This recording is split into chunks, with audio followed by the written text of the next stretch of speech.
તો અમરેલી જિલ્લામાં Jafrabad town hall ખાતે શાંતિ સમિતિની મીટિંગ યોજાઈ। ત્યારે રમજાન માસ અને હોળીના તહેવારને લઈને આ મીટિંગ યોજવામાં આવી। તો જિલ્લા પોલીસ વડા સંજય ખરાતની અધ્યક્ષતામાં આ શાંતિ સમિતિની મીટિંગનું આયોજન કરવામાં આવ્યું હતું। ત્યારે મીટિંગમાં મોટી સંખ્યામાં સમાજના આગેવાનો ઉપસ્થિત રહ્યા। ત્યારે સમસ્ત સમાજ શાંતિપૂર્વક રીતે તહેવારોની ઉજવણી કરે તેવી અપીલ કરાઈ છે।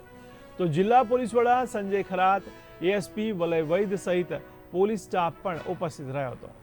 તો મહત્વના સમાચાર કહી શકાય। ત્યારે અમરેલીમાં રમજાન માસ અને હોળીના તહેવારને નિમિત્તે એક શાંતિ સમિતિની મીટિંગ યોજવામાં આવી, જેમાં આ તહેવારોને અનુલક્ષીને આ મીટિંગ યોજવામાં આવી હતી। ત્યારે જિલ્લા પોલીસ વડા સંજય ખરાતની અધ્યક્ષતામાં શાંતિ સમિતિની મીટિંગનું આયોજન કરવામાં આવ્યું, જેમાં મોટી સંખ્યામાં સમાજના આગેવાનો ઉપસ્થિત રહ્યા હતા। ત્યારે સમસ્ત સમાજ શાંતિપૂર્વક રીતે તહેવારોની ઉજવણી કરે તેવી અપીલ કરવામાં આવી છે।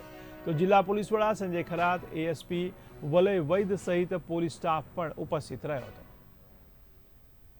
સમાજના આગેવાનો સાથે આજે ટાઉન હોલ ખાતે જાફરાબાદ પોલીસ અને જાફરાબાદના જે સામાજિક આગેવાનો છે, જાહેર જનતા છે, એમના સાથે એક સંકલન શાંતિ સમિતિની મીટિંગ આયોજન કરવામાં આવેલ હતી। એ મિટિંગમાં પોલીસ તરફથી આ તહેવાર દરમિયાન આમ જનરલ શાંતિ કાયદા વ્યવસ્થા જાળવવા માટે શું કરવું જોઈએ, સમાજ તરફથી શું વસ્તુ પર ધ્યાન રાખવામાં આવે, આગેવાનો તરફથી શું વસ્તુમાં ધ્યાન રાખવામાં આવે, પબ્લિક પાસેથી પોલીસની શું અપેક્ષા છે, પોલીસ શું કરે છે, તે બાબતે બધાને અવગત કરવામાં આવેલ છે।